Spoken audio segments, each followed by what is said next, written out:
Obrigado! O Pod de Muré de hoje recebe o meu parceiro e amigo ciclista, motociclista e o renomado advogado Ricardo Cury. Seja muito bem-vindo, meu amigo. Boa noite, Vanderlei. Eu que agradeço o convite, me sinto honrado em estar aqui com você hoje. Estamos à disposição para bater aquele papo bacana. Que legal, cara. Eu comentei com algumas pessoas que a gente ia conversar aqui no Pod Muriaé e muitas pessoas falaram: Vanderlei, eu vou assistir, não vou perder por nada, porque o Ricardo tem várias histórias e a sua experiência é... Bacana, bacana. Eu fico agradecido por isso, tá, Vanderlei? E nem sei se eu mereço muito isso, mas realmente história a gente tem mesmo, Vanderlei. Eu costumo brincar que na minha profissão, se um dia eu tiver tempo, eu vou escrever um livro, mas não é um livro de doutrina, não, é um livro de conto de histórias mesmo da minha vida, porque a minha vida é uma história, apesar do meu parco tempo, da minha pouca idade ainda, que eu me considero novo ainda, eu tenho muita história.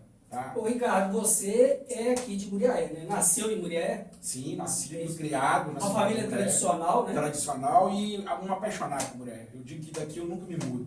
Você estudou em qual colégio, Ricardo? Bom, eu fui aluno do Colégio São Paulo, né? Que ainda existe, do extinto 100, né? Que fica ali no Safira. Fui também, antes disso, né? Até não posso me esquecer, né? Da escola Professor Gonçalves Couto, né? No Porto, que é o bairro no qual eu fui, não vou dizer que nasci, que eu nasci na Casa de Saúde, né? Mas no qual eu fui criado, né? Que é o bairro do Porto, também um bairro que eu muito amo, de coração. E isso, passei por essas escolas a princípio aqui na cidade. E depois você foi para a faculdade, você estudou aonde? Então, Vanderlei, minha história, essa história tem alguns entraves no início. O que acontece? Quando eu concluí o segundo grau, o meu sonho era, a princípio naquela época, por incrível que pareça, cursar informática, curso superior de informática. E eu acabei, naquela época existia um antigo vestibular, né, daquele modelo antigo, eu acabei sendo aprovado, então, no vestibular, para um curso de engenharia elétrica. Na época eu não fui aprovado para o curso de informática, que era disputadíssimo, tal qual hoje é a medicina, por exemplo, né? E acabei sendo aprovado para o curso de engenharia elétrica. E aí eu ingressei na engenharia elétrica na Universidade Católica de Petrópolis, com o intuito de, assim que tivesse uma oportunidade, me transferir para o curso de informática. Só que uma coisa interessante aconteceu. Eu era um apaixonado pela matemática. E no nono mês, antes de concluir o primeiro ano do curso de engenharia elétrica em Petrópolis, eu, convivendo com a faculdade, né, cujas disciplinas preponderantes eram a matemática, física 1, física 2, geometria 1, geometria espacial, geometria 2, enfim, eram matérias assim, 100% matemáticas. Aquilo me assustou um pouco. Engraçado que eu tinha tive um professor nessa época na faculdade, isso também me assustou muito, ele se chamava Eiras. O estereótipo dele era literalmente idêntico ao do Albert Einstein. E eu me recordo que ele não admitia ser chamado de Eiras, tinha que chamá-lo de Mestre Eiras. E num dia eu acabei me dirigindo a ele como professor, ele não gostou e me deu uma bronca. E aquilo ali, eu já estava meio assustado com a matemática, aquilo me chamou a atenção. Eu me lembro que não foi só por isso, né, mas juntando essas peculiaridades, esses fatos que aconteceram aí, eu me liguei, na época era orelhão ainda, né, nem existia telefone celular ainda. Eu liguei para minha mãe, foi até um orelhão, liguei para minha mãe, ficha, aquelas fichinhas, igual moeda, né? E falei: mãe, eu preciso ir embora. Como assim, meu filho? Eu quero ir embora. E minha mãe, como é de se esperar de qualquer mãe, disse assim: meu filho, se não é o que você quer, vem embora. E era uma faculdade particular. E nesse tempo você tinha quantos anos? Isso foi pelos idos de 92, eu sou de 72, eu tinha 20 e poucos anos, tá? E aí a minha mãe, ela tinha feito um investimento, que era faculdade particular, tinha aluguel, enfim, né? E independente disso, ela falou: filho, se não é o que você quer, vem embora. Eu tenho que agradecer mais isso também, né? Por mais esse motivo, agradecer muito a minha mãe. E aí eu juntei as trouxas, digamos assim, né? E vim embora. Só que eu vim embora, eu não quis mais estudar, eu me rebelei, meio que me rebelei. E aí eu falei: mãe, eu quero trabalhar. Deixa eu abrir só parênteses aí. Né? A sua mãe, a Zélia Cury, né? Sim. Conhecida no nosso município, né? Que foi entrou na área política, muito conhecida, né? Sim. Trabalhou na área da educação, Sim, né? sim. E aí ela deixou você vir embora. Me deixou à vontade, eu vim embora. E eu acho que eu até a frustrei um pouco nessa época, porque eu acabei dizendo, mas eu não quero estudar mais, eu quero trabalhar, se tiver que ajudar nas despesas da casa eu vou ajudar, mas eu quero trabalhar. E aí eu comecei atrás de um emprego, acabei fazendo uma entrevista para uma vaga de emprego aqui. Essa entrevista até ela aconteceu no colégio, na Escola São Paulo, na época. E nessa entrevista, uma empresa renomada também, né? Posso até citar o nome aqui, do Loren Lingerie. E nessa entrevista haviam 40 e poucos candidatos e eu fui selecionado para ser, por incrível que pareça, vitrinista. Eu ia ingressar na empresa para exercer a função de vitrinista. Pasme. Ficar realmente, literalmente, dentro das vitrines, arrumando vitrine, decorando vitrine. E assim eu comecei nessa empresa, fui selecionado e comecei muito rapidamente, quase que meteoricamente, eu cresci dentro da empresa. De vitrinista, que na época chamava, né, repositor, né? Promotor de vendas, desculpa. Promotor de vendas, que era o nome da função, na verdade. E com menos de um ano eu fui vendedor júnior, tá? E de vendedor júnior, com menos de um ano eu fui vendedor sênior, tá? E quando eu já acabei de assumir a função de vendedor sênior, eu havia assumido naquela empresa o setor sul de Minas, eu me mudei para a cidade de Alfenas, cheguei a me mudar para lá, e nos primeiros 8 meses de exercício desse trabalho, o que aconteceu? Eu tinha uma meta mensal de vendas. Olha que interessante. Uma meta semanal de vendas. É uma meta, eu tinha que vender 2.000 peças de lingerie por semana. E eu estava no 5º, 6º mês como vendedor, e isso foi em julho de 97, quando eu estava dentro de um cliente, nessa época já existia o telefone celular, que foi em 1997, isso, eu entrei na empresa em 94, em 97 eu era vendedor. Eu me recordo que eu estava dentro da loja de um cliente, tirando pedido, tal, e eu recebi um telefonema no meu telefone celular, do meu gerente, dizendo assim, olha, onde você está? Eu falei, eu estou em Passos, no sul de Minas, na loja do cliente tal. Ele falou assim, como é que estão as vendas? Eu falei assim, estão muito boas. A minha meta semanal era 2.000 peças. Sim. Na quarta-feira que eu recebi essa ligação, eu estava com 4.000 peças vendidas. Ou seja, na quarta-feira eu já tinha vendido o dobro da minha cota semanal. Então eu estava muito bem, explodindo na empresa, digamos assim. E aí, quando eu disse para ele que eu estava vendo, estava bem, ele falou assim, faz o seguinte, desliga o seu laptop, que a empresa era uma das poucas que fornecia laptop para a gente trabalhar. Desliga o seu laptop. Era muito novo. Sim, muito novo, muito recente, 97, perdão. Isso foi em julho de 97. Aí ele disse, olha, desliga o seu laptop, pega seu mostruário, que era uma mala bonita até, e volta para Alfenas. Eu falei, por que o Sérgio, ele chamava Sérgio? A empresa está pegando fogo, a fábrica está em chamas. Eu falei, o quê? Como assim? Ele falou, a fábrica ficava, eu nem sei se existe, mas eu creio que sim, em Vigário Geral, no Rio. Ele falou, olha, está acontecendo um incêndio na fábrica lá no Rio, até hoje eu me arrepio quando conto essa história, e a fábrica está em chamas, do 5º andar, do térreo ao 5º andar. Então você junta as suas coisas, volta para a sua base, que era Alfenas, e aguarda uma segunda ordem. E assim eu fiz. Daí eu fui chorando para a minha base, que era Alfenas, dirigindo e chorando, mas sem saber o que fazer. Depois do 3º dia que a gente estava sobre aviso, eu estava na base, as notícias chegavam e tal, o meu gerente disse assim, olha, me ligou de novo, falou, olha, vai embora para Muriaé. Eu falei, como assim? Ele falou assim, vai, cancela o seu aluguel aí, cancela, rescinde o contrato de aluguel e pode ir embora. Eu falei, como assim? Eu tinha acabado de montar meu apartamento, comprado um móvel, tudo novinho. Ele falou, deixa tudo por aí, depois a gente resolve. Aí eu vim embora para Muriaé. Sim. Quando eu passei em Belo Horizonte, deixei o mostruário lá na empresa, na filial em Belo Horizonte, e vim embora para Muriaé. Quando eu cheguei em Muriaé, 5 dias depois, eu recebi um telegrama, por meio do qual eu fui demitido da empresa. Não só eu, como 1.800 funcionários foram demitidos, dispensados da empresa, por telegrama, em razão do incêndio, a produção da loja. No dia a gente não entendia muito, depois a gente foi entender. A produção da empresa, a fábrica que produzia, não me recordo quantas 1.000 peças mês, ou milhões de peças mês, veio a zero do dia para a noite. Então não adiantava ficar com aqueles funcionários e eles sempre sem produto. Não ia conseguir fazer entrega, não adiantava você vender que não ia entregar. Exatamente. Então aí eu vim embora, aí entrei em desespero, mãe, e agora? Eu parei de estudar, meu emprego. eu estava super bem, eu ganhava muito bem, financeiramente um emprego bom, e como é que eu faço agora? Minha mãe volta a estudar e eu resisti, aí começa a história do estudo, né? Eu comecei a resistir, não, e aí ela falou assim, olha, você que sabe, eu não posso te forçar, né? Aí eu comecei a trabalhar como vendedor autônomo, né? De algumas empresas, algumas confecções aqui da cidade e tal, eu vendia muito em Friburgo e tal, mas aquilo não estava me agradando, tá? E nisso a minha mãe entra na faculdade de Direito. A minha mãe começa a fazer Direito. Aí começa a parte mais interessante. Ela entrou aqui em Realeza? Na época na Unig. Logo que inaugurou a minha Unig Itaperuna, isso, Campus 5 Itaperuna. A minha mãe foi aluna da primeira turma de Direito de Itaperuna.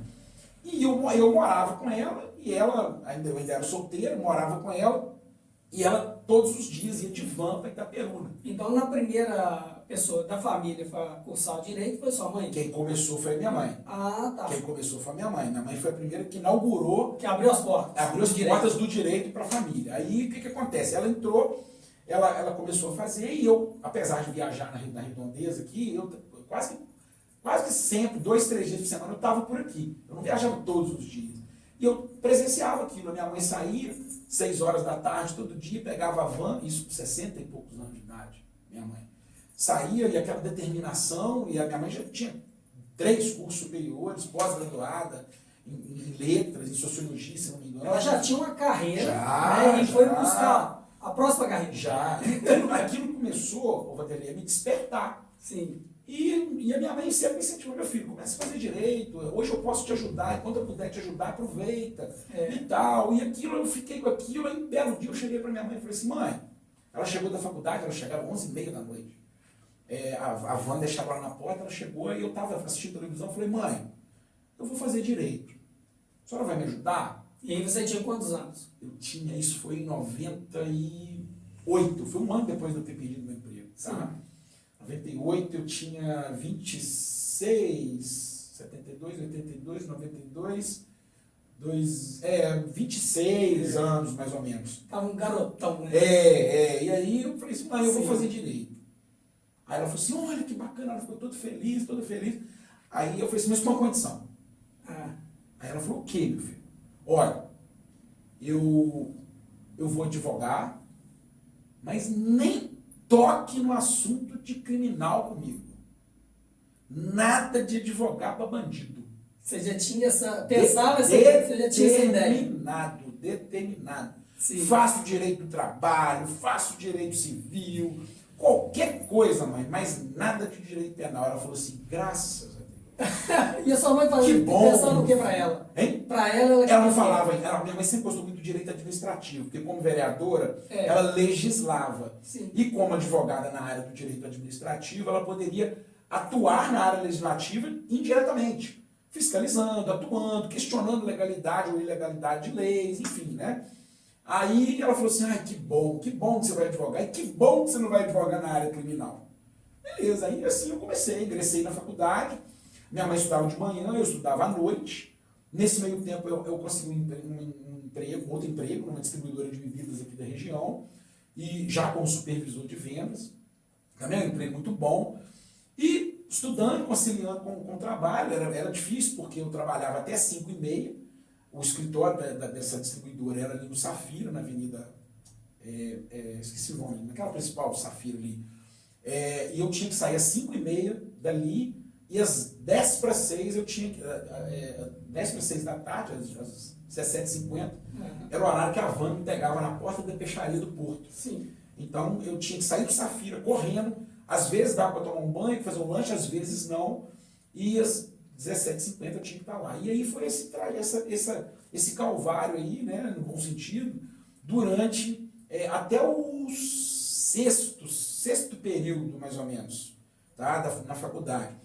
Até que um dia... A faculdade lá era particular? Particular, Itaperuna particular. Até que um dia eu estava num restaurante da cidade e tinha um amigo que eu não via há muito tempo, Vanderlei.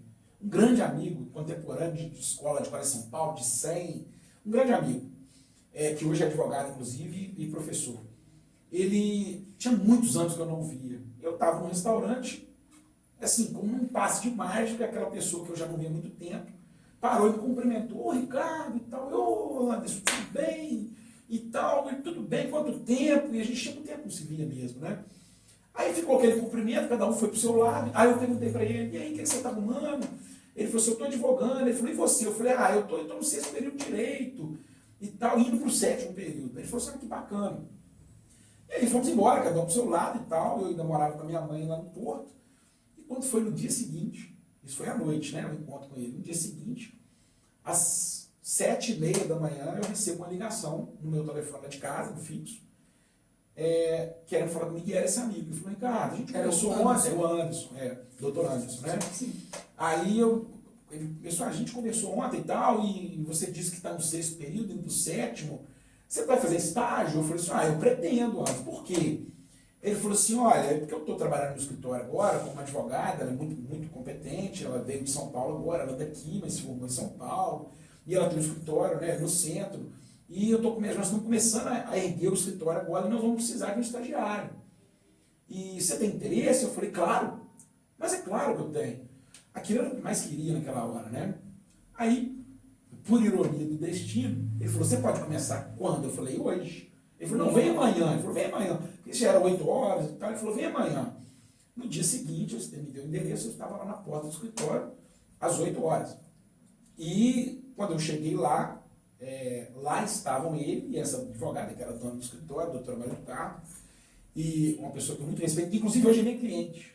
Hoje ela é minha cliente. A primeira oportunidade que eu tive de estagiar foi com ela, devo muito isso a ela, né? E se um dia ela puder escutar esse nosso bate-papo, eu tenho certeza que ela vai ficar muito feliz com isso. Enfim, aí eu cheguei no escritório e ali eu comecei a lidar no escritório. Só que uma outra ironia do destino aconteceu. Lembra que eu te falei que a condição que eu impus para minha mãe, Sim. qual seria para eu fazer direito? Criminal você não queria atuar. Eu caí dentro de um escritório em que só se atuava no criminal. Que isso. E aquilo eu fiquei, e agora? Eu não gosto. Eu vou embora, mas se eu for embora eu perco a oportunidade de estágio. O que eu faço? Eu falei, eu vou esperar. Aí eu cheguei em casa, contei com minha mãe falou assim, meu filho, espera.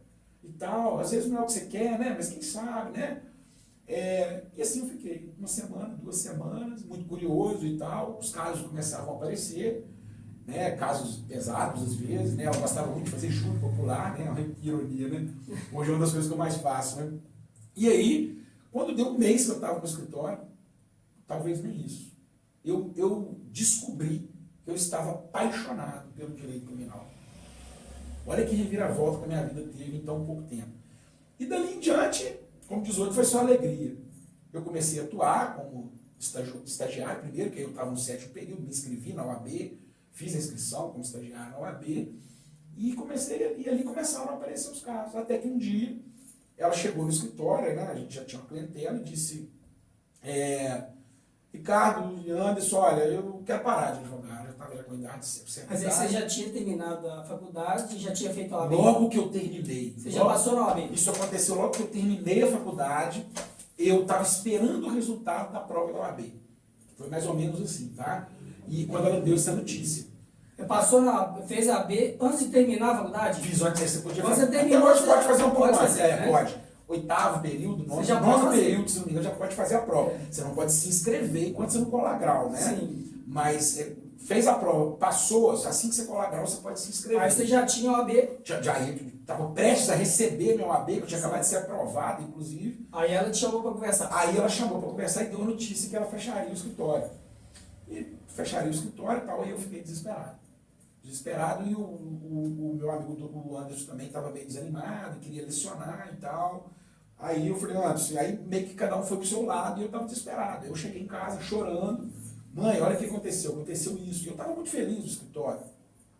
Aí a minha mãe disse, meu filho, vamos fazer o seguinte, a minha mãe ainda não tinha passado na prova da OAB.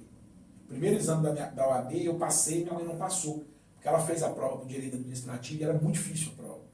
Apesar de ser a matéria que ela gostava, mas era muito difícil. Então eu passei e ela ficou. Aí eu falei, mãe, e agora? O que eu faço? Ela falou assim, olha, filho, vamos alugar uma sala, a gente monta um escritório, você começa a advogar do zero e tal. E aí nós saímos andando pela cidade. O Mar Center Shopping ainda tinha muitas salas praticamente abandonadas lá. Ainda estava no início, o pessoal do comércio não botava muita fé ali. E nós começamos a rodar até que no 2º andar do Mar Center Shopping, eu vi uma sala fechada, tinha várias, mas uma me chamou a atenção, com a placa de aluga-se. vende ou aluga. Aí eu já peguei o telefone na porta, mãe, vamos entrar em contato, vamos alugar essa sala e vamos a gente ver o que vai fazer e tal. Enfim, aí ligamos, entramos em contato e o rapaz deu um preço no aluguel muito caro, tá? O proprietário ele deu Leopoldina e tal. E aí a minha mãe, eu fui, mãe, o aluguel é caro, como é que faz? Ela falou, meu filho, liga para ele, pergunta a ele se ele vende a sala. Eu falei, mãe, mas a gente não tem dinheiro, a senhora está apertada, a senhora disse que estava apertada. Não liga para ele, meu filho. Meu carro, acabei de quitar meu carro, dependendo do valor, eu refinancio meu carro e compro a sala para a gente trabalhar, para você trabalhar, e depois, quando eu passar no AB, eu começo com você. E assim aconteceu. Eu liguei para ele, ele chegou no preço que a gente queria, e o valor do que ela financiaria do carro dela dava para comprar a sala, assim ela fez. Ela refinanciou o carro dela, tinha acabado de quitar, comprou a sala, com o dinheiro do financiamento, e ela foi pagando as parcelas do carro, e eu entrei, e ali eu comecei, Wanderlei. Ali começa a minha carreira, praticamente, não vou dizer já como advogado, como advogado criminal. Aí eu comecei... Aí você já estava com a clientela? Não. Você já deixou a clientela no escritório? Quando eu saí do escritório da doutora Maria do Carmo, doutor Anderson, ela disse assim para mim, olha, os clientes que você tem, você pode levar. Leva com você e tal, a carteira de clientes que te procuraram e tal. Falei, já é um começo, né? E assim eu fiz, nem sei o que ela fez com a clientela dela depois, não me recordo, tá? Nem sei te informar. Mas eu comecei com uma carteira de clientes pequena, né? Que eu era estagiário. Os clientes que eu tinha, arrumei já com os clientes na área criminal. A maioria. Na verdade, Wanderlei, eu nunca advoguei só na área criminal. Sim. Eu sempre advoguei, eu costumo dizer que no interior, advogado no interior tem que ser clínico geral. Né? Não adianta você dizer assim, ainda mais em começo de carreira, eu vou advogar só na área criminal. Lógico que com o passar do tempo, quando você vai se estabilizando na carreira, o ideal é que você niche, né? Que você vai nichando o máximo que puder para você especializar numa área. Não que seja obrigatório, mas é o ideal, que é o que hoje a gente faz, né, com preponderância. Mas eu comecei a ter clientela de várias coisas.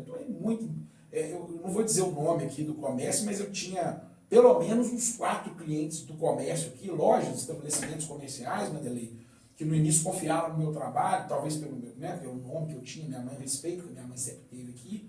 E esses clientes eu comecei, juro para você, eu chegava assim, mas você não tem nenhum serviço para mim? Eu falei assim, tem. Colocava na mesa assim, aquele pacote de notinha branca, tem até um cliente aqui, que ele era de distribuidora de bebidas, ele me conheceu através da empresa, da distribuidora que eu trabalhei. Ele falou assim, Ricardo, não tem nada de problema com a justiça, eu tenho aqui um pacote de notinha de balcão, caixa de cerveja que o cliente não me paga, meia dúzia de cerveja. Para executar. Para você tentar receber para mim. Eu falei assim, olha, qual que é a perspectiva de você receber isso? Ele falou, 0, então não dá para cá. Eu comecei com aquilo ali, mandava cartinha e aquilo, 70% daquilo eu conseguia receber. Não só para ele, como para os outros comércios também. Ou seja, aquilo que estava dando por perdido, e ali eu comecei. Ali um puxava o cliente, eu acabei tendo vários clientes que eu cobrei deles e eles se tornaram meus clientes. Viu que você era um bom cobrador. Exatamente, Um bom exatamente. E aí, dali eu fui fazendo uma carteira, não só na área criminal, mas sempre preferindo a área criminal, mas não aparecia só criminal. E ali eu fui deslanchando, graças a Deus. Minha mãe logo depois passou no exame da OAB, foi trabalhar comigo, né? Ela tinha o respeito, né? O know-how do nome dela, mas nenhum de nós na família, Wanderlei, tínhamos experiência, nem reconhecimento na área jurídica. Minha mãe foi, como a gente disse agora há pouco, foi a primeira pessoa da família a ingressar na área jurídica já com 60 anos. Já sexagenária, né? Mais de 60 anos. Agora, você já fez vários trabalhos e faz até hoje trabalho muito bom. Os seus clientes são satisfeitos, né? Sim. Agora, no início,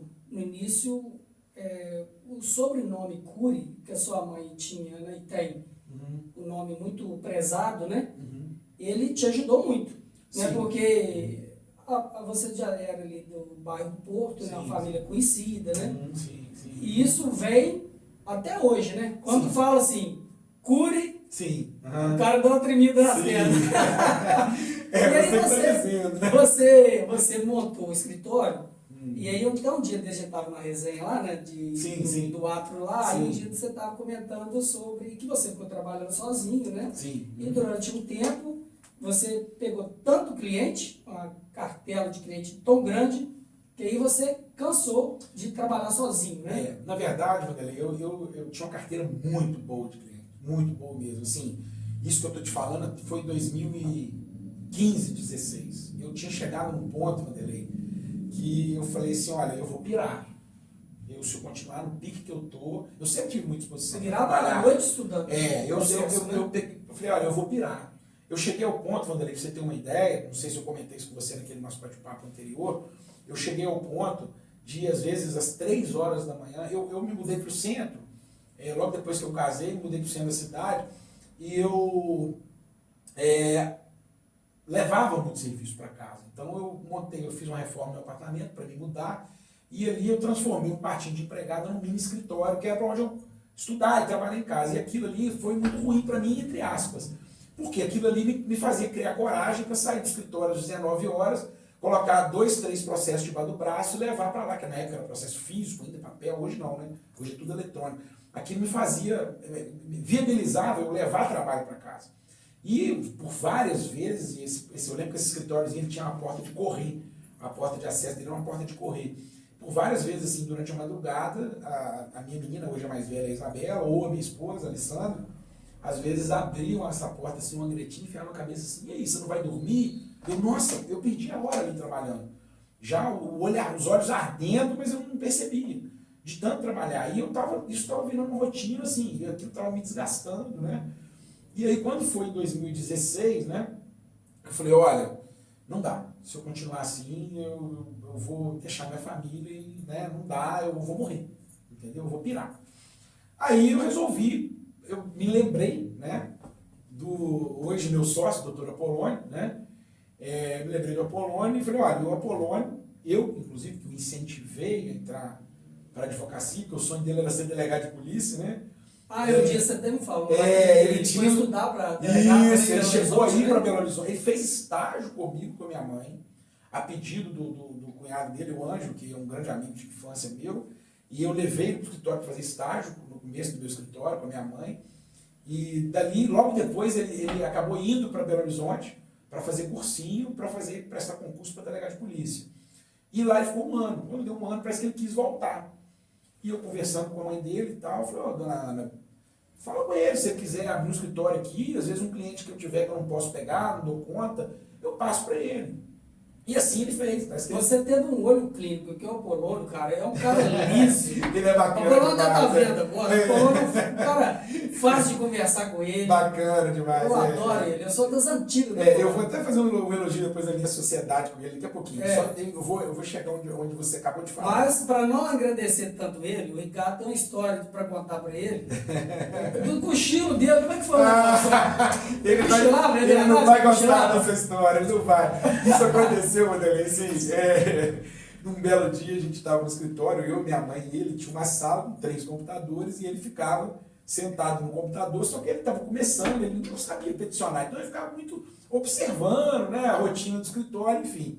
E um belo dia, eu e minha mãe, cada um peticionando lá no seu computador, minha mãe olhou para mim assim, olha ali, olha ali, olha ali. Quando eu olhei, o Apolônio estava no cantinho cochilando, cara. Eu não aguentei, eu caí de rir e tal, e ele não acordou não. Acorda aí. Ele acordou, né? Aí, enfim, isso ficou marcado mesmo, realmente. Aí ele foi trabalhar com você, né? E aí você ofereceu a sociedade para ele? Sim. Não é isso? Aí o que acontece? Quando ele veio, né, ele ficou um tempo advogando sozinho no escritório dele, eu passava alguns clientes para ele, mas ele também foi formando a carteira de clientes dele. E aí quando foi em 2016, eu bati na porta dele, literalmente. Eu falei assim, olha, eu vou reduzir o meu faturamento, porque eu vou ter que dividir por 2. Mas se eu não fizer isso, eu vou pirar, ou eu vou morrer. Vou dar um piripaque. Até porque você já estava casado e com 2 filhas. Com 2 filhas, certamente eu ia fazer uma sociedade, eu ia rachar o meio, né? No mínimo eu ia rachar o meio e tudo, né? E aí eu fui até ele, bati na porta dele, fiz uma proposta de nós juntarmos uma sociedade, nós 2. E ele já tinha uma carteira de cliente? Ele tinha também uma carteira dele, né, de cliente, ele tinha, não sei, creio que não fosse tão generosa quanto a que eu tinha, mas ele tinha uma carteira de cliente dele, boa também, né, que ele já estava atuando um tempinho, né. Será que ele ficou com medo de juntar os clientes dele. Assim. Ficou. Mas a balança não mais leva pro lado. Mas ele é de quê? Mas ele tinha, eu não sei, até eu nunca perguntei isso pra ele, mas eu não sei se ele tinha medo de eu dar um tombo nele, não sei, cara, não sei. Ele apolou na Eu acho que ele ficou meio receoso, tanto que a gente falasse agora, ele levou uns 3, 4 dias pra falar comigo que queria. Que queria a sociedade. Aí eu acho que, ou não sei se ele não acreditava, será que isso é legal? Não sei, enfim. Eu não sei se ele não botou muita fé, mas aí quando foi uns 3, 4 dias depois, eu fui atrás dele de novo e ele falou assim, tá bom, vamos juntar os panos. E aí nós resolvemos alugar um escritório, juntamos os panos mesmo e tudo, e dali nós começamos. E nós estamos juntos hoje, desde 2016, eu e o Polônio, e posso dizer, Vanderlei, que eu tenho que agradecer a Deus, tá? Em primeiro lugar, e a ele também, porque você conversa com 10 pessoas, 10 vão te dizer que sociedade é complicada, sociedade é difícil, em qualquer ramo, né? E eu hoje não tenho absolutamente nada a reclamar da minha sociedade. Não que nós não tenhamos os nossos problemas, tá? Nós temos nossas divergências de ideias, tudo, mas nós convivemos muito bem com isso, entendeu? Nós sabemos, cada um de nós sabe ceder quando é necessário. E é por isso que nós estamos desde 2016, nós vamos completar aí 10 anos, se não me falha a memória, já com a empresa formada e tudo, e sem ter tido um arranhão sequer. Aí eu falo até com ele assim, eu tenho até medo disso, porque eu tenho medo de ter um arranhão um dia e ser o único arranhão desfazer a nossa sociedade. A gente brinca, mas a gente não tem... Acho que não vai acontecer. Não. Em 2012, eu trabalhei lá na prefeitura de Limeira, Rosário de Limeira. Sim. Até foi o atual prefeito hoje, era o então prefeito lá. E eu fui cedido para o fórum de Muriaé para poder prestar serviço ali. Tem vários servidores do estado, de prefeitura, né? Sim. Prestado delegacia, sempre tem. Delegacia de ensino, Sim, no fórum, né? E aí eu ficava ali na distribuição com a Rose. Sim. Até hoje a Rose está lá, comanda muito bem a distribuição de fora. E sempre tinha distribuição do Ricardo Curia. Que bacana! E assim, a gente vê vários processos chegando na época, né? Eu fiquei ali durante um tempo, emprestado, né? Sim. E a gente via, assim, vários advogados chegando, né? E distribuindo ali. Ações. E eu lembro de seus chegarem ali e tal, né? E ainda não, você já era tão conhecido da cidade. Em 2008 eu era novo igual você, né? Sim. Em 2008 eu fui clicando lá no YouTube, eu achei um vídeo seu, de uma história bem legal, você numa ação com a polícia militar para poder fazer uma pessoa se entregar para a polícia. Quem não viu, isso aí tem lá, né? Tá, até no meu canal Seu canal eu tem não lá, investi né? muito nisso, mas tem lá. Como é que foi aquela história? Em 2008 você pegou o cara que estava lá preso, a polícia estava lá, você chegou e fez o cara se entregar? Como é que você conseguiu fazer aquela audácia? Vou te contar. Na verdade, esse cidadão, esse rapaz, eu já advogava para ele, tinha uns 2 anos. Eu trabalhava para ele, né, através de indicação, sempre um indicou outro, então, enfim. E na ocasião ele estava preso e tal, e eu acabei colocando ele em liberdade. Ele saiu, a última vez que ele esteve preso, ele estava preso em Governador Valadares, eu me lembro que eu fui para lá, até o Polônio foi comigo na época, a gente ainda não era sócio, mas ele, mesmo se ele era estagiário, estava começando, às vezes a gente viajava junto, enfim, sempre fomos muito amigos. E aí eu já advogava para esse rapaz, e um belo dia, o Apolônio, eu ia atender um cliente no presídio de Bangu, no Rio, e eu convidei o Apolônio, vamos comigo lá, vamos atender, ele estava começando e tal. E aí fomos para o Rio. Quando eu entrei no centro do Rio de Janeiro, que eu tinha que pegar alguma coisa ali pelo centro, não me recordo o que era, dali eu ia para Bangu, quando eu entrei, cheguei no centro, eu recebi uma ligação do doutor Alessandro da Mata, que hoje é delegado regional de polícia aqui, dizendo, Ricardo, eu preciso de você aqui. Eu falei, como assim, doutor? Ele falou, onde você está? Eu falei, estou no centro do Rio de Janeiro. Ele falou, nossa. Eu falei, o que aconteceu, doutor? Eu falei, então, o seu cliente, fulano de tal, está aprontando. E ele está precisando, falou que só sai daqui com você. E ele tinha refém, né? Tinha. Mas só que a princípio, eu não fiquei sabendo disso. Ele não foi muito, não entrou muito em detalhe nisso e tal, né? Aí eu peguei e falei, doutor, mas eu estou chegando no Rio, não tem como, eu ainda não fiz o que eu tenho que fazer aqui, ainda vou em Bangu atender o cliente. Ele falou assim, não, então faz o seguinte, então tá bom, vou ver o que eu resolvo aqui. Foi assim, aí eu segui, até então não sabia da gravidade da coisa. Fui lá para a Zona Oeste, fui para o Rio, entrei no presídio, atendi meu cliente, quando eu saí, até o Paulo estava comigo, quando nós saímos do presídio, entrei no carro, peguei o celular, devia ter umas 30 chamadas não atendidas. O doutor Alessandro e outros telefones que eu não conhecia, assustei aquilo ali e tal, e eu retornei. Ô doutor. Quando eu retornei, no primeiro toque ele já atendeu. Eu falei, cara, eu preciso de você aqui. Eu falei, o que foi, doutor? Aí ele foi me contar a história. Ele falou, olha, o fulano está com 2 reféns, na bolé de um caminhão, o caminhão está encurralado, tem atirador de elite da Polícia Militar, Juiz de Fora aqui, tem helicóptero aqui. Eu falei, que isso, doutor? Até eu me assustei. Eu falei, nossa, mas você não consegue? Não, ele falou que só sai daqui com você. Isso era meio-dia e pouco, 1 hora mais ou menos, tá? Porque eu cheguei cedo lá, talvez no máximo 1h30 da tarde, quando essa ligação aconteceu. Aí ele disse, olha, ele só sai daqui com você. Aí eu não botei muita fé naquilo. Eu falei, doutor, vem que o senhor resolve aí, eu estou indo embora. Aí tudo bem, daí mais meia hora ele falou, ó, Ricardo, faz o seguinte, aperta o pé, parte para Muriaé, que nós vamos segurar a situação aqui até você chegar. Aqui ele falou que não sai. Ele está armado, ele está com uma submetralhadora, ele está com mais arma, ele está com 2 vítimas. Tem uma vítima que está ferida por estilhaços, ele já deu tiro aqui, disparou e tal. Aí eu comecei a ver que a coisa era grave mesmo. Eu falei, então tudo bem, é o tempo de eu chegar aí. Eu nunca andei tanto na minha vida. Tá, Vanderlei? Eu estava num carro bom, tal, na época eu tinha acabado de comprar, ainda bem, né? E eu consegui fazer, se não me engano, lá de dentro do Rio de Janeiro até aqui, com 4 horas e pouquinho, talvez menos um pouquinho. Quando estava começando a entardecer, 4h30, 5 horas mais ou menos, 5 e pouca, eu cheguei ali, isso foi no bairro Santana, né? Eles falaram, vem pra cá, eles me ligando, vem, tô chegando, a gente comunicando. Quando eu entrei ali no bairro Santana, tava uma multidão na rua, parecia até um evento. Parecia até um evento. E aquilo quando eu cheguei, eu já pisquei farol, falei, como eu vou entrar aqui? Nisso já abriu, os policiais, parece que, não sei se já sabiam que era eu, estava em contato com o doutor Alessandro, foi abrindo aquele clarão assim, e eles me chamando, entra.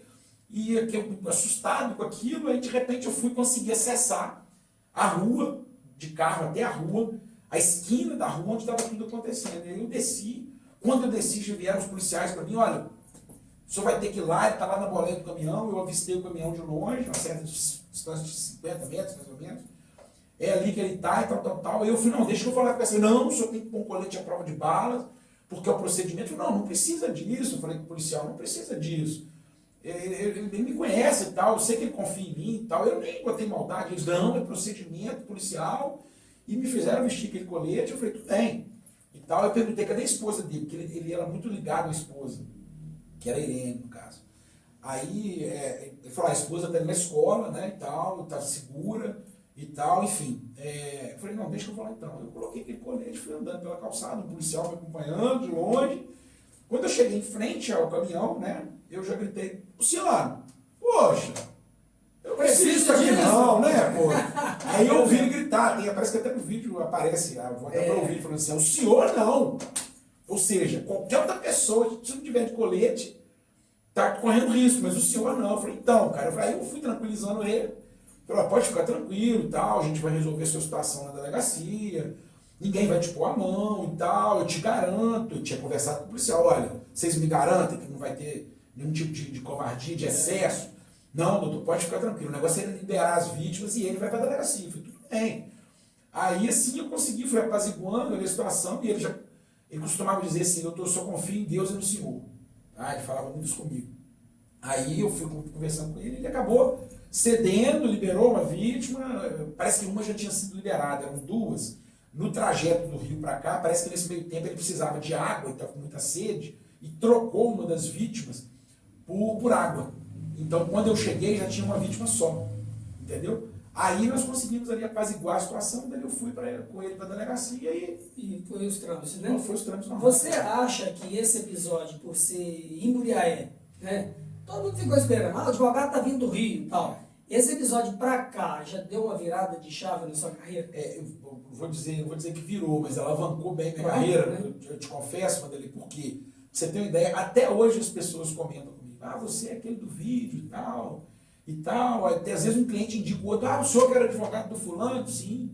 Então, assim, até hoje, esse vídeo, vou dizer que ele atrai um cliente ou outro, porque pela confiança que as pessoas veem que eu passava para o cliente, aquilo ali ficou meio que uma referência, ou seja, nesse advogado a gente pode confiar. Agora você atuou também, atua em vários casos, né? Vários. Aqui em Murié, por exemplo, você atua em outras, quais as cidades, por exemplo, comum em você atuar hoje, Ricardo? Vanderlei, com menos intensidade, mas eu tenho clientes, você tem uma ideia, em Olinda, Pernambuco, tenho clientes em São Luís, no Maranhão, tenho clientes em São Paulo, Rio, tenho clientes que hoje se encontram presos e reclusos em Catanduvas, no Paraná, presídio de segurança máxima, vizinho de cela de Luiz Fernando da Costa, Fernandinho Garamar, Marcinho VP, que é o pai do Oruan, né?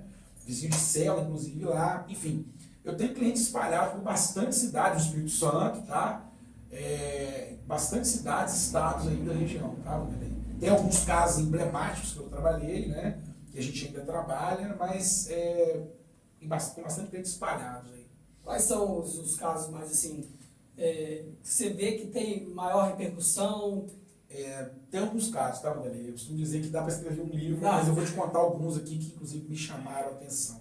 Algumas operações policiais, né, acontecidas aqui na região, que deram repercussão, Operação Juízo Final, Operação Castelo de Areia, Operação Rescaldo, são operações policiais que aconteceram e geraram muita repercussão na cidade.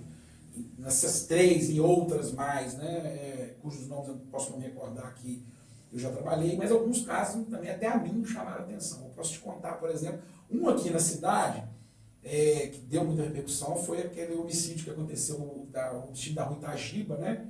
Que um jovem assassinou o companheiro, né?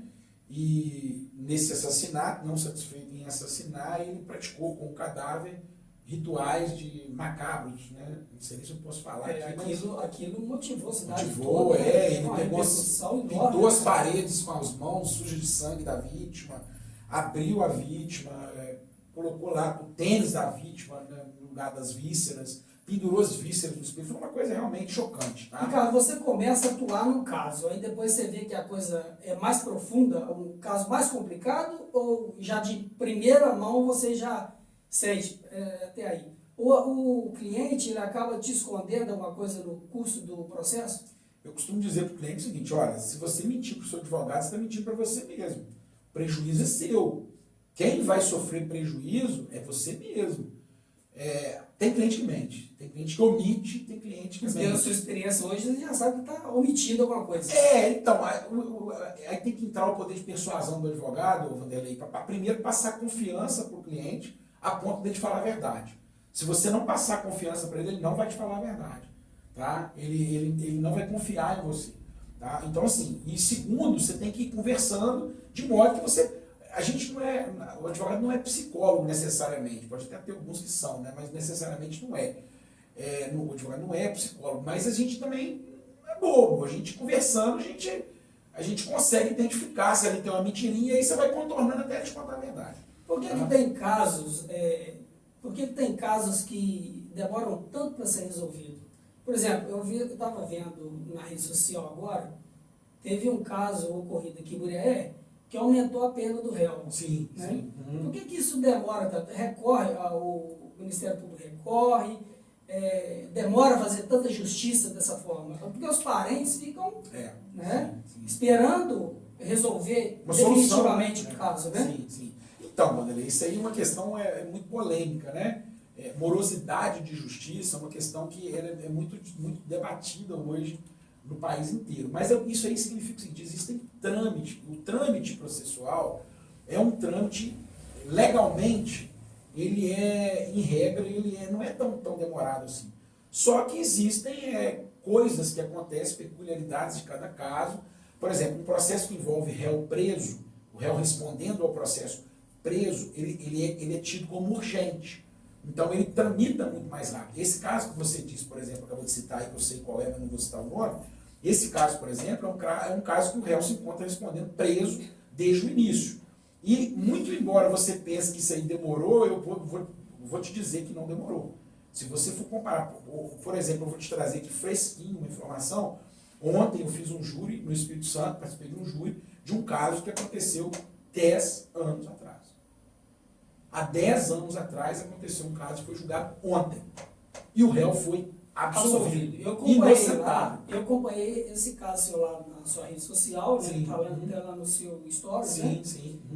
O cara ficou preso quanto tempo, Ricardo? Ele ficou preso, né, na verdade, durante 1 ano e 4 meses. O caso aconteceu em 2015. Ele foi solto em novembro de 2016 e o processo não tinha terminado. De novembro de 2016 para cá, até ontem, ele respondeu o processo de liberdade. Só que eu costumo dizer, Vanderlei, por mais que ele não tenha respondido ao processo preso, o simples fato de responder um processo criminal já é uma pena. Ninguém dorme o sono normal sabendo que tem um processo criminal em trâmite, mesmo que ele seja inocente, ou mesmo que seja culpado. Sempre existe uma vontade muito grande de ter uma decisão, e sempre existe um medo de qual será a decisão. Entendeu? Então, assim, essa demora, especificamente nesse caso que você falou, eu acho que foi ainda até pequena, proporcionalmente à grande maioria dos casos, tá?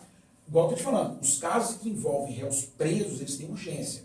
Eles não costumam demorar tanto. Esse tanto que eu falo é o quê? Até uma resposta final, 2 anos, 2 anos e meio, 3 anos, talvez. Agora, casos em que o réu se encontra solto, igual esse que eu te citei de ontem, por exemplo, chegou a marcar o julgamento em 3 oportunidades. Essas 3 oportunidades, simplesmente, a justiça diz assim, olha, tem que haver uma readequação da pauta de julgamentos, nós temos que adiar. E ele joga para 2 anos para frente. Eu tenho um caso em Aracruz, agora também que eu entrei agora recentemente, que o réu responde em liberdade, vai a júri popular também. O ano passado, em 2024, o julgamento foi marcado para março de 2027. Isso em primeira instância? Isso em primeira instância. Quer dizer, quando ele for julgado em 2027, ainda existe uma série de recursos que podem ser interpostos, que pode fazer o processo levar mais 3, 4, 5 anos até ter uma solução definitiva. Só que nesse caso é porque ele se encontra em liberdade. Se ele estivesse preso respondendo ao processo, talvez, certamente não ia demorar muito. Porque o processo de réu preso, ele é tido como urgente. E aí a pessoa pode recorrer na segunda instância e terceira instância, pode, né? Quando você vai para Brasília, sim, né? Você tem casos lá em Brasília, tem? Tem alguns casos aqui, né, que chegam a Brasília e muitas vezes a gente vai até lá em busca de um despacho, né, pessoalmente, presencialmente, com o ministro, às vezes, do caso, às vezes o advogado pode levar memoriais escritos, né, que eu costumo dizer que é o resumo do caso, e levar em mãos, por exemplo, são 5 ministros que vão julgar o caso. Então eu posso levar em mãos, né, o gabinete de cada um deles, presencialmente, para cada um deles o resumo ali do caso, né, por escrito, para chamar a atenção, para dar ênfase no caso. Isso muitas vezes ajuda muito, tá? Mais ou menos é isso aí o papel que a gente vai em Brasília normalmente, tá? Agora, a justiça, ela é cega. Sim, né? Teria que ser, né? Teria que ser. Teria que ser. Por que alguém consegue chegar lá em Brasília, com HC, lá em Brasília, e outros nem em Belo Horizonte conseguem? Então, Vanderlei, sempre que acontece é o seguinte, às vezes o cliente contrata o advogado especificamente para defendê-lo, por exemplo, só na primeira instância. Ou às vezes só na segunda instância. Por exemplo, esse caso que eu fiz o júri ontem, eu fui contratado há 1 mês atrás, e o processo tem 10 anos. Fui contratado para fazer o júri, a defesa no júri. Agora, se ele fosse condenado ontem, ele poderia me contratar agora para fazer um recurso para a segunda instância. Ou então me contratar depois para fazer o recurso ao STJ, ao STF. Por exemplo, ou ele não me contrata porque ele não quis, ou ele não quer recorrer, não quer contratar ninguém, ou muitas das vezes ele não tem condição financeira de contratar. A condição financeira dele não permite ele contratar. Tá? Então, aí quando é assim, ou ele não recorre, ou ele vai recorrer através da Defensoria Pública, né? O que é caro nisso? As taxas ou os honorários dos advogados? Depende. O honorário, assim, por exemplo, a prática de valores de honorários, Vanderlei, só para você ter uma ideia, existe uma tabela, né, da Ordem dos Advogados do Brasil, da OAB. Essa tabela ela sugere um valor mínimo para cada ato praticado, para cada tipo de defesa praticada. E é um valor mínimo. Eu posso cobrar o mínimo, como eu posso cobrar 100 vezes o valor do mínimo. Isso vai muito do advogado, né, do tipo de trabalho que você faz, da qualidade do trabalho, da confiança que você tem. Isso varia muito. Da complexidade do caso, né? Se for um caso, né, não muito complexo, eu posso cobrar um valor próximo do mínimo, ou se for um caso de, igual você perguntou agora há pouco, né, complexidade. Se for um caso de muita complexidade, isso aí certamente vai fazer com que eu cobre um valor maior. Enfim, o valor de honorários é livre. Agora, essa questão de chegar a Brasília, além do valor dos honorários, tem a despesa da viagem, né, da estadia, do advogado, do deslocamento, né, enfim, é o somatório, né, dos honorários da despesa da viagem. Muitos não têm condição, te confesso que são poucos que têm condição de pagar, chegar nesse ponto de pagar para a gente chegar ao ponto de ir pessoalmente a Brasília. Porque, infelizmente, a gente tem estudos, né, que mostram, né, pesquisam, né, sérias que mostram que as pessoas de baixa renda, né, Sim. eles são mais encarcerados do que as pessoas que têm poder aquisitivo maior. Sim. Isso explica muita coisa, né, como você disse agora. Deixa eu te perguntar uma coisa. Hoje, o acesso ao advogado, hoje, já tem um valor de consulta? Então, Porque antigamente parece que não tinha, né? Você ia lá, tirava a dúvida, fazia com outro advogado. O que vocês arrumaram? Fizeram uma... Na verdade, Vanderlei, sempre houve. Sempre houve o Estatuto da Advocacia, inclusive ele considera a infração ética o advogado que atua sem cobrar consulta. Assim, eu costumo muito usar o exemplo do médico, né? Assim como o médico cobra consulta, o advogado também tem que cobrar. Só que na prática, poucos fazem isso. Eu cheguei num determinado ponto da minha carreira, não vou mentir para você, no início, não vou dizer que eu sempre cobrei consulta, no início, eu comecei e tal, não cobrava, mas só que não é porque eu não cobrava porque eu queria fazer concorrência desleal, era porque não era comum cobrar, né? Não era comum, e acontecia isso. Às vezes o cliente ia lá, ficava uma hora conversando com você, te contando o caso, aí você, né, conversava com ele, falava, né, em tese, o certo é fazer isso, você orientava ele. Daí pouquinho você ia sair com o almoço, andando para sua casa, você via o cliente saindo do escritório do concorrente. Então, assim, isso vai causando uma indignação, e a ponto, chegou um ponto que eu falei assim, a partir de hoje eu não trabalho sem cobrar consulta. Rapaz, você sabe que eu tenho uma amiga, Claudete, lá da UAB, você conhece ela? Sim, conheço. A Claudete, se você estiver vendo, você não vai seguir o Ricardo, que ele mexe, eu estou fazendo uma consulta com ela. Cobra dele, Claudete. Alguém que eu possa processar, alguém que eu possa rever alguma coisa. Então você não fala isso para a Claudete. Não, então. Mas chegou ao ponto aqui da OAB, da subseção aqui, nós fazemos uma reunião estabelecer que todos deveriam cobrar. Sim. Inclusive chegamos a fazer aí um adesivo, né? Que os advogados tinham que cobrar um adesivo, eram obrigados a colocar um adesivo nas portas dos escritórios, falando, esse escritório cobra consulta. Só que isso aí, eu não sei porquê, mas acabou não vingando, né? Eu conheço vários colegas que hoje cobram, mas conheço a grande maioria, pelo que eu sei, não cobram. Né? Só que isso não vem ao caso, né? Para mim, eu não vou... sinceramente, eu não me preocupo com isso. Eu faço o meu trabalho e, pelo menos, é o seguinte, se o cliente não quer pagar a consulta, é porque ele realmente quer só tirar uma dúvida. Se ele quer tirar uma dúvida, aí... Deixa eu te contar uma coisa interessante, curiosa, você não sabe disso. Sim. Tem uma escola da estadual, que a diretora estava recebendo muitas denúncias. Você não sabe disso. Peguei isso de surpresa. Aí a diretora escreveu lá, denúncias anônimas resolverão com meu advogado Ricardo Cury. Parou as denúncias anônimas, sabia? Sério isso, André? Sério, depois de ontem eu vou te contar quem que é. Eu não sabia, não. Não, mas ela realmente é sua cliente. Sério isso? É sua cliente. Mas eu não permiti isso, não. Ela não me consultou. Pararam as denúncias. Não podia, não. Acabaram as denúncias. Puxa, que bacana. É sério, eu vou te contar depois de off. Que bacana, em off você me conta, então. E resolveu, acabou as denúncias. Bacana. Né? Agora, deixa eu te falar uma coisa. Tem quais os casos em mulher com repercussão, e hoje que está em andamento aí, não fala, né, cliente, né? Mas quais são que você está atuando aí? Tem uma operação recente que houve no bairro Gaspar, né? Que foi perto do Natal, que a gente está atuando nela. Teve audiência alguns dias atrás já, está na fase de aguardando sentença da juíza, né? Tem uma outra operação também que aconteceu no bairro Santa Terezinha, que também tem andamento, a audiência está marcada para os próximos dias aí, mês que vem, parece. E tem outros casos aí que estão em andamento, mas não necessariamente daqui, né, que chamam a atenção. Mas, se você me permitir, eu lembrei aqui, tem alguns casos emblemáticos que eu trabalhei, que eu costumo brincar que se um dia eu tiver tempo eu vou escrever um livro e nesse livro eu quero contar casos. E, lógico, sem omitindo, preservando o nome das partes, mas eu quero contar alguns casos que me chamaram muita atenção. Um deles, Vanderlei, foi um assalto, está tudo registrado nas redes sociais aí, até nos canais de notícia, G1, me parece, tal. Houve uma tentativa de assalto de 20 milhões de reais no aeroporto de Vitória. Isso foi, me parece, na virada do ano de 2017 para 2018, se não me falha a memória, os primeiros dias de janeiro de 2018. E o meu cliente, a Polícia Federal que investigou, né, foi uma tentativa frustrada de assalto.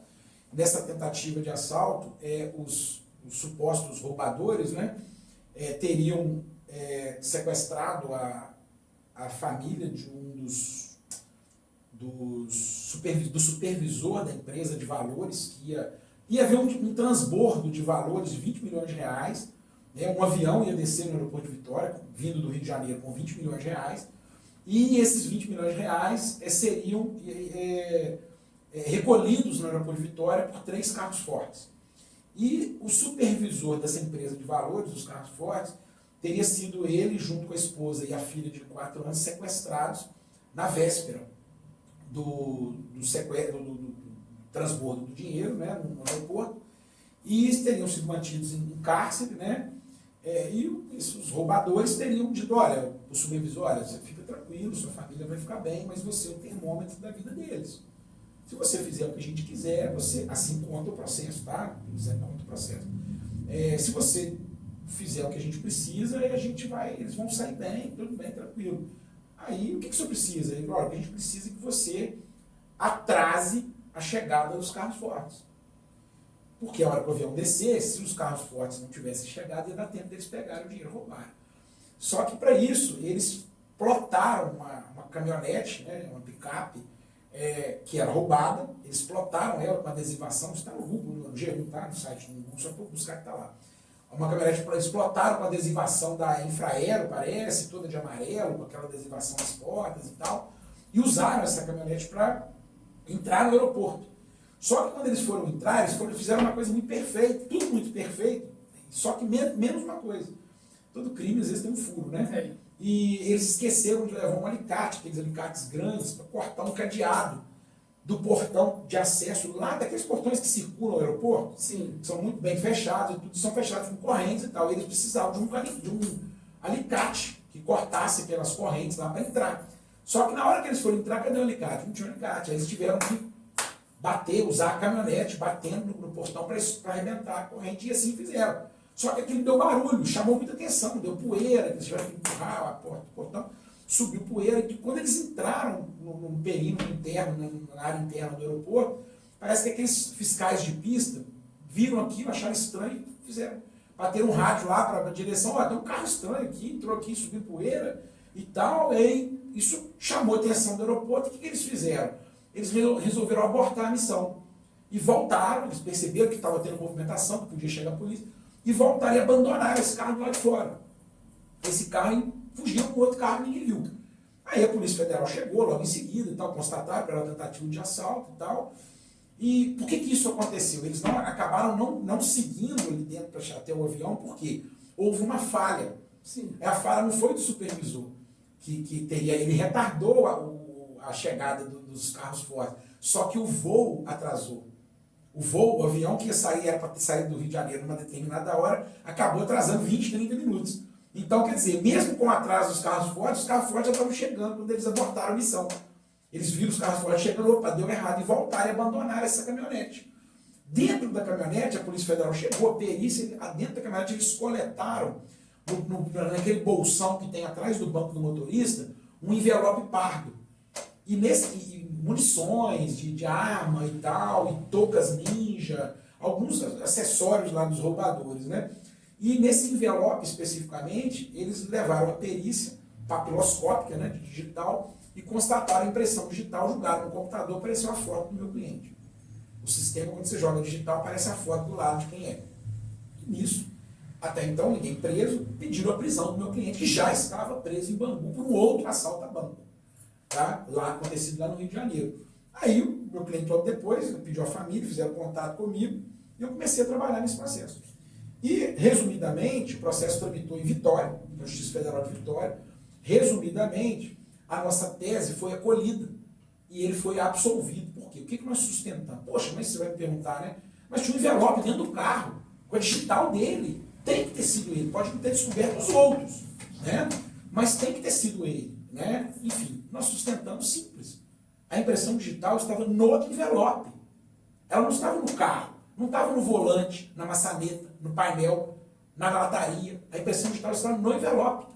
O envelope provava que ele pegou, teve contato com aquele envelope, não com o carro propriamente dito. E a justiça de primeira instância acolheu a tese e entendeu que realmente, eles até falaram assim, o juiz falou assim na sentença, pode ser que ele tenha, é possível que ele tenha participado do roubo do carro, da caminhonete, porque ela era roubada.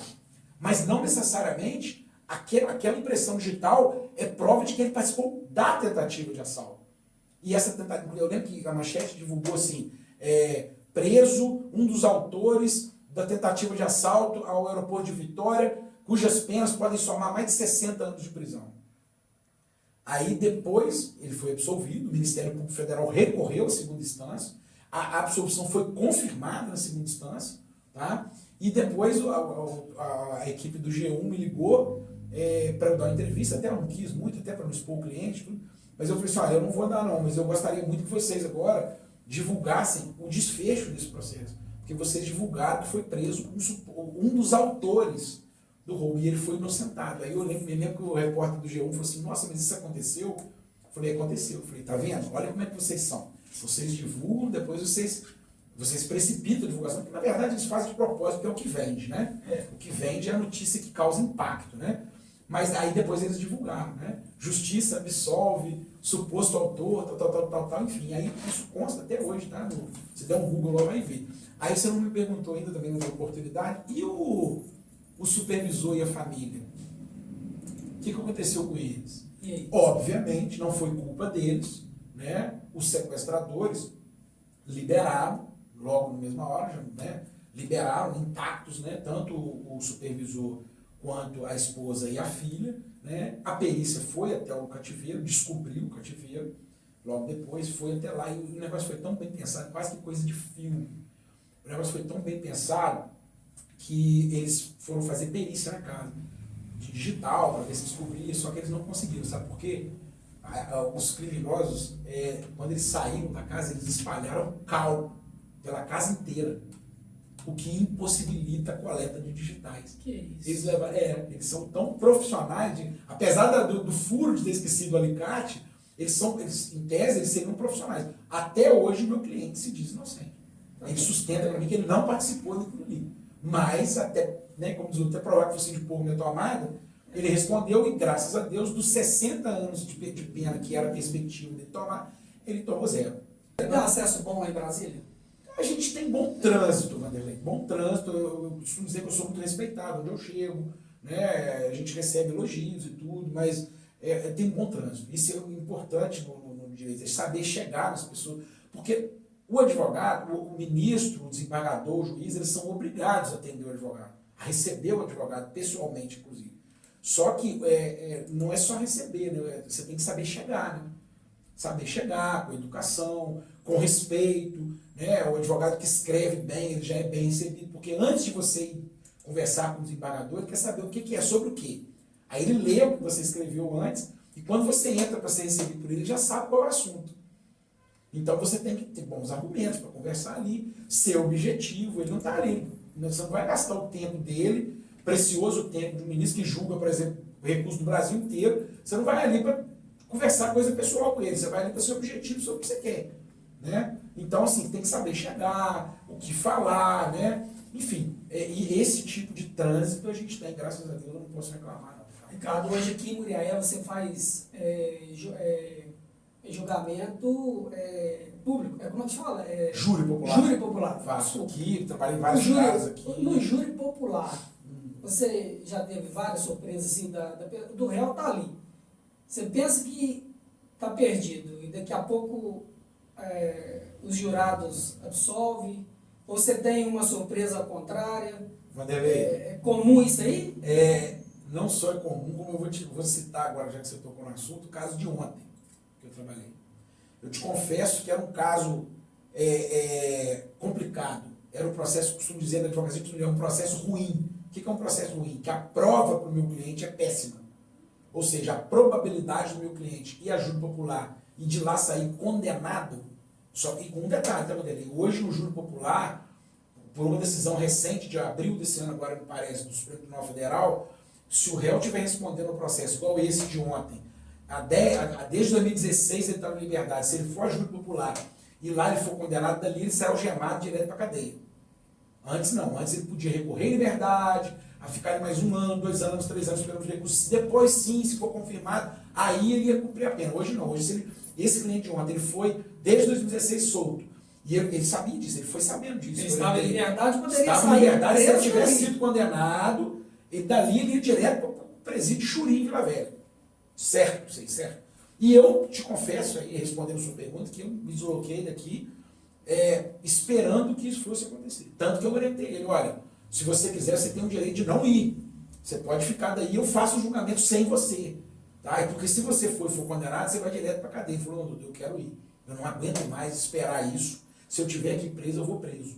E o que aconteceu? O processo... Ele já era um preso solto. Preso solto, Porque praticamente. até existe essa Exatamente. consciência do cliente. Exatamente. O cara não dorme direito. Não dorme. 10 anos esperando um julgamento desse. E o que acontece? Esse caso, ele era péssima a prova para ele. A prova era péssima.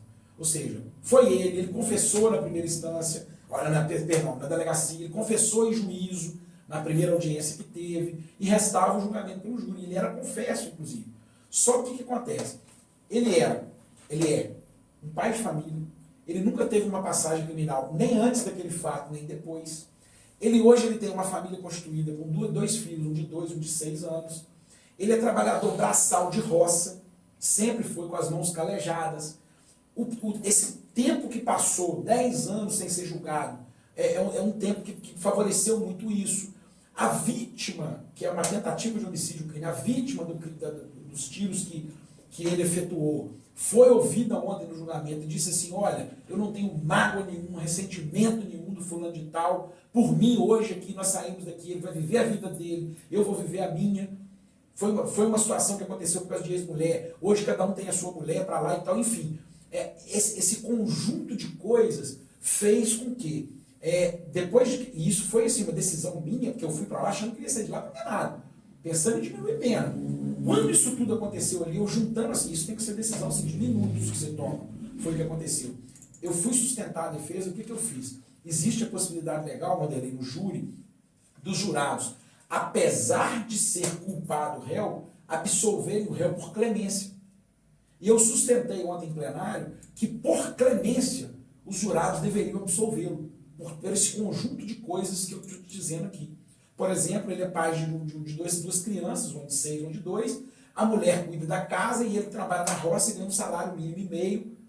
Aí, antes de você perguntar quem foi que te pagou, então, a família dele reuniu as economias, me pagou para fazer o julgamento, mas ele, se fosse preso, eu perguntei para os jurados ontem, se esse cidadão, 10 anos depois, que nunca teve uma passagem pela polícia, não sei se de hoje, se ele for daqui hoje para o Churí, ele vai consumir dos nossos impostos R$ 3.500 por mês, nós que pagamos isso, cada preso custa isso em média hoje para o Estado, tá? Ele vai consumir nossos R$ 3.500 em média por mês, e além disso, eu pergunto para Vossa Excelência, eu perguntei isso para os jurados, quem vai criar os 2 filhos, alimentar os 2 filhos da esposa dele? Porque ela estava cuidando do lar. E os jurados, eu me lembro que os jurados olharam atentamente e fizeram um sinal de concordância comigo. Ali eu vi, você já viu que estava ali eu vi que eu ganhei. Ali eu vi, no final das contas, quando foi votar, no terceiro quesito que pergunta aos jurados, o primeiro é se o crime aconteceu. Que os tiros acertaram a vítima. Beleza, sim. O segundo, se foi ele o autor. Foi também, isso era incontroverso. Agora ele negou que foi ele. O terceiro quesito, que hoje qualquer júri é obrigatório ter, é o seguinte: o jurado absolve o acusado? O jurado não precisa explicar por quê. Ele só diz sim ou não. O jurado diz, e precisa da maioria, de 4. Eu costumo brincar que eu não faço questão de ganhar de 0, não. Eu posso perder um gol também, não tem problema não. no quarto quesito, o primeiro, sim, o jurado absolve o acusado? Sim, sim, sim, sim. Acabou a votação, vamos embora para casa, eu virei para ele, dei um abraço nele. Eu dei um abraço nele e falei, cara, acabou o seu pesadelo. Vai viver sua vida, vai para a roça, vai trabalhar. E ele saiu dos corredores do fórum gritando. E nesse caso, Vanderlei, eu até brinquei com você no início que eu falei, que aconteceu uma coisa inusitada ontem. Foi motivo até de riso. Foi um colega advogado, que é nosso colaborador lá em Vila Velha, foi comigo participar do júri. E interessante que o cliente ele tinha marcado conosco às 10 horas da manhã, no restaurante em frente ao fórum, para a gente conversar, para orientar, para explicar para ele como é que é a dinâmica do júri e tal, porque ele é muito simples, trabalhador de roça mesmo. E aí ele ficou de encontrar conosco às 10 horas, nós chegamos às 10 horas lá. O fórum abriria, o julgamento estava marcado para as 13 horas, sabe que horas que ele chegou lá? Às 12h25, faltando 35 minutos para o júri. Eu tinha 35 minutos para orientá-lo sobre um julgamento que ia decidir a vida dele. E eu zanguei, puxei a orelha dele e falei, rapaz, como que você faz isso? Ah, doutor, é porque a minha condução, que eu venho de carona, demorou e tal. Falei, rapaz, você não tem noção da gravidade que é o que vai acontecer aqui hoje. Da seriedade que vai acontecer aqui hoje. Divisor de água. Divisor de água da sua vida. Falei com ele. Enfim, aí o que aconteceu? Apesar de o fórum lá os fóruns do Espírito Santo funciona assim. Você chega, tem um balcão, você se apresenta, qualquer um que vai entrar no fórum, questão de segurança, você se cadastra, apresenta seu documento, se cadastra, faz um reconhecimento facial, e aí tem uma guarita com aquela portaria eletrônica, né? Sim. Na sua face, você apresenta a face e a cancela abre, a cancela eletrônica, desculpa.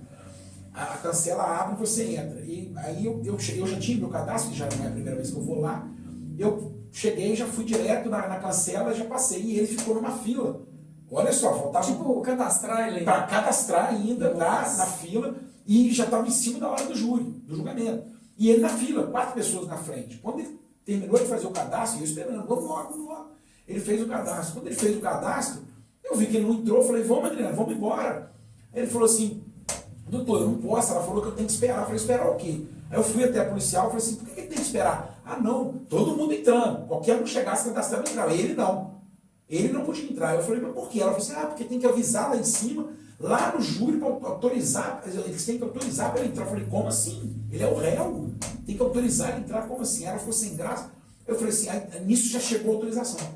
Ele tem só uma intimação do juiz, né? Só para comparecer lá. Exatamente, aí comparece mais rápido na porta fora. Aí, enfim, ele peguei, eles liberaram ele, aí nós fomos apressadamente, um monte de livros debaixo do braço, cópia do processo, só o processo tinha 4 volumes, né, de papel, mais bolsa e mochila e tal, e a gente vai correndo, até que tinha uma mesa de formação, nós viramos uma menina para ser eventuária, e perguntamos assim, porque lá tem, no Fórum Civil da Serra, do Espírito Santo, ele tem 2 plenários de julgamento, por exemplo, o de Muriaé tem um só. Sim. É um único plenário de julgamento. Ela tem 2, porque a demanda é muito grande lá, né, de crimes contra a vida, né? Aí nós chegamos nessa mesa e perguntamos assim, onde que está acontecendo o júri? Qual dos 2 plenários? Ela falou assim, o cliente do senhor é solto ou é preso? Eu falei assim, é solto. Ela falou assim, réu solto é aqui, réu preso é no outro. Eu falei, então tá bom, partimos para lá. Chegamos lá, entramos meio atrasado, minto. Antes eu fui para a salinha do lado, que fica ali específica, eu, meu colega e o réu, aí conversamos com ele antes, né? Ela já tinha informado que o júri seria ali, tranquilizando. Conversamos com ele antes e orientamos ele, tal, meio que em cima da hora, aí deu 1 hora. Vamos pro júri. Aí fomos pro júri, entramos, aí já estavam lá os 25 jurados, dos quais 7 são sorteados para julgar, né?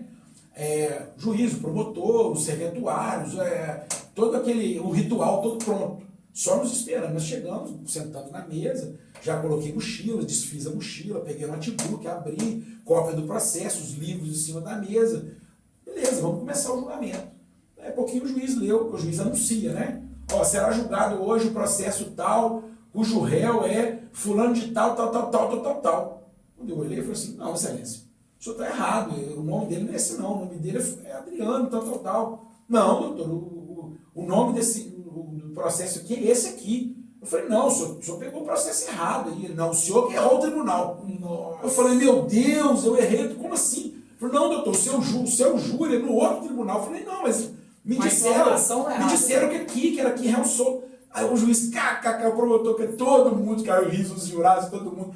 Eu falei, excelência, faz favor então, se eu tô aqui no júri errado, todos dois são 1 hora, o meu já deve estar começando lá. Só faz um contato. Não, doutor, já estou fazendo um contato, vai pedir para te esperar. Isso foi ontem, tá, Vanderlei? Aí eu falei assim, então tá bom. Aí nisso a gente junta aquele monte de tralha lá, e junta livro, processo e mochila, e todo mundo despede dos jurantes, desculpa aí e tal, né? Aquele mico, que não foi culpa nossa, mas aconteceu, né? 24 anos de advocacia, você nunca vai dizer que você já viu de tudo. Isso, por exemplo, em 24 anos, a primeira coisa que aconteceu comigo. Enfim, saímos correndo lá para o outro julgamento. Aí eu cheguei lá e falei assim, então será que o advogado desse júri que trocou comigo foi pro meu? Então nós dois erramos, né? Mas não, o advogado daquele júri ali que estava errado para mim, não compareceu, não sei porquê. E aí o meu estava me esperando lá. Eu cheguei, já começando pro júri. Mas foi uma coisa muito interessante, que isso nunca aconteceu comigo. Pensa bem, é a mesma coisa que marcar uma audiência para você ir no fórum de Uraé, você ir no fórum de Eugenópolis. Não é? Olha só, que você chega lá em Eugenópolis, você não sabe que sua audiência é Uraé. Então, assim, foi interessante e bom que era no mesmo prédio, né? Senão ia dar uma zebra, né? E eu fiquei muito feliz com esse resultado de ontem, que eu te acompanhei lá, né? Nos stories lá, e eu vi, então ficou muito legal.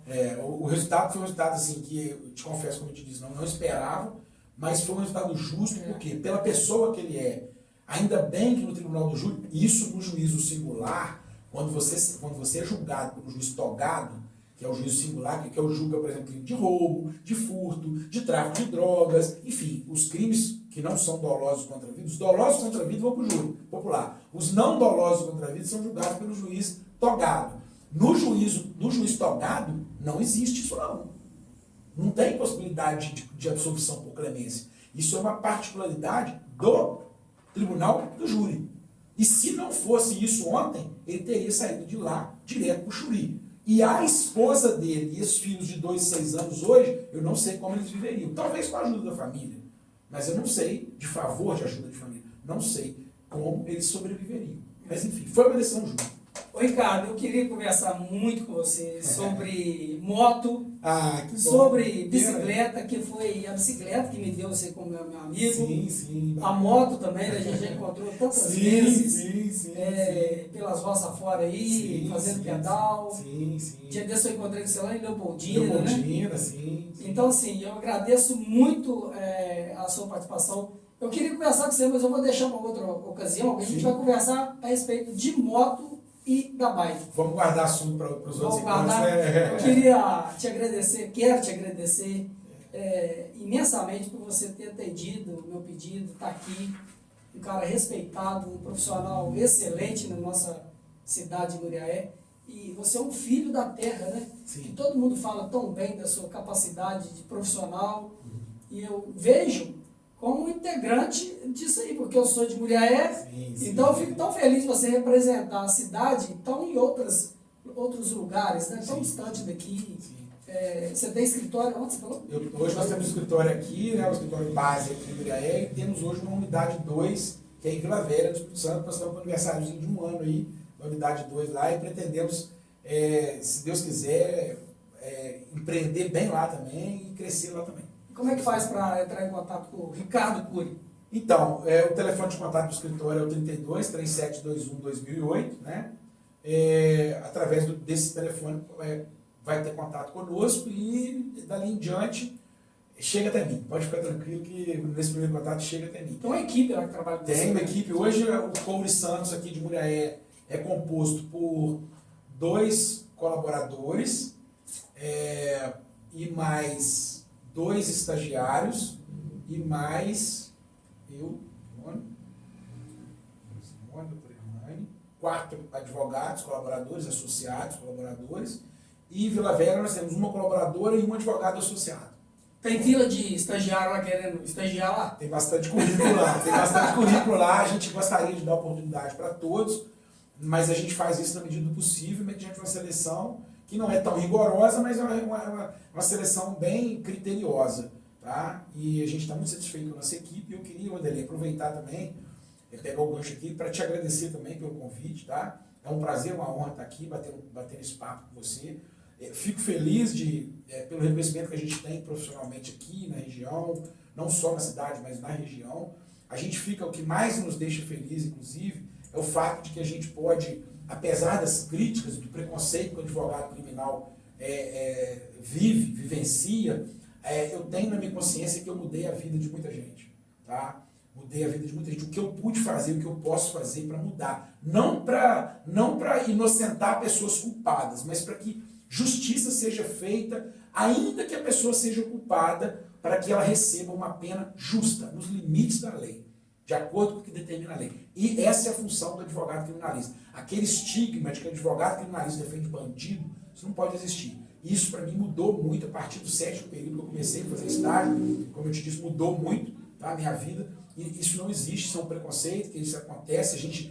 Nós advogados criminalistas, a gente está acostumado infelizmente, a gente está acostumado a vivenciar isso, mas a advocacia criminal é muito diferente. Eu costumo também dizer que só quando a pessoa precisa de um advogado criminalista, e qualquer um pode passar por isso, só quando precisa que ela vê a importância que ele tem. É igual quando falam da polícia, né?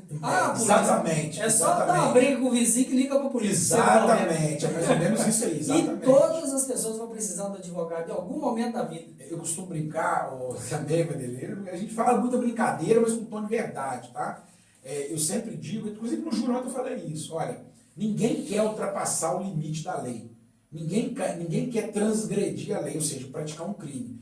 Eu falo por mim, tá? É só não encostar a mão em nenhuma das minhas princesas. Eu ouvi. E na minha família, na minha esposa e nas minhas 2 princesas. Se encostar a mão, eu também vou precisar de um advogado criminalista. Eu ouvi uma pessoa falar isso num julgamento.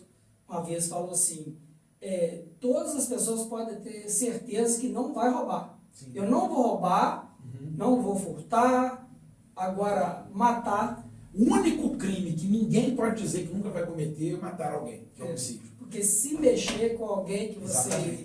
Exatamente. A gente pode perder a ponta da linha. Exatamente. Né? Porque o ser humano não é matemática, né? O ser humano é cérebro, é mente. Eu acredito que poucas pessoas que mataram, elas premeditaram isso o tempo todo da vida dela, ao longo da vida dela. A grande maioria dos crimes não é premeditado. A grande maioria não. Existem muitos crimes premeditados, mas a grande maioria não. Ricardo, as suas filhas têm vontade de seguir a sua carreira? Não, a Isabela está fazendo medicina, está indo para o 2º ano, está terminando o 2º ano. Ela está em Juiz de Fora, né? Está em Juiz de Fora, está lá na Suprema, né, Faculdade de Medicina. A minha esposa deu aula para ela lá na sim, bacana. Ela falou que é doce. Bacana. E a Laura, que é, né, a minha caçula, a Laura fala em medicina, né? Mas ainda a gente não pressiona, né? A gente deixa a critério dela. Se vier para o direito, será bem-vinda, mas eu não queria que viesse não, Vanderlei. Não por desmerecer minha profissão, pelo contrário, é através dela que eu consigo, inclusive, criar, estudá-las, né? Sustentar a minha família. Mas é porque eu acho que existem outras áreas aí mais tranquilas, né? Você tem vontade de atuar muito mais anos aí? Ou... Tenho. Tem uma aposentadoria à vista aí? Eu sempre disse que eu nunca tive a pretensão de prestar concurso público. Nunca tive vontade de ser promotor de justiça, nunca tive vontade de ser juiz, nunca tive vontade de prestar nenhum concurso público. Eu sou advogado. Até porque o rendimento de um advogado ele pode variar. O advogado ele ganha o que ele quiser ganhar. Que ele ganha o que quiser. Até onde ele trabalha ele ganha. Já o promotor e o juiz eles têm o salário fixo. Lógico, tem a estabilidade, né? Tem lá os benefícios deles e tal, salariais, enfim. Mas assim, o advogado tem uma liberdade total, né? Se eu quiser ir para a praia, por exemplo, terça-feira da semana que vem eu vou me organizar com a equipe que eu tenho, eu consigo ir. Talvez um juiz, um promotor não vai conseguir fazer isso, porque é um dia de trabalho. Você vai, eu vejo você indo. De vez em quando, nós vamos lá para o nosso refúgio, né? Você já deu aula em faculdade? Já, eu lecionei na Docton, em Carangola, de 2014 a 2015, mas foi muito difícil conciliar, Vanderlei. É difícil. É muito difícil, porque tanto a advocacia quanto a docência sugam muito da gente, entendeu? Porque lecionar, não é só lecionar, entrar na sala de aula e lecionar. Sua esposa é professora, sabe bem disso. Existem as atividades extra-sala, né? Extra-classe, né?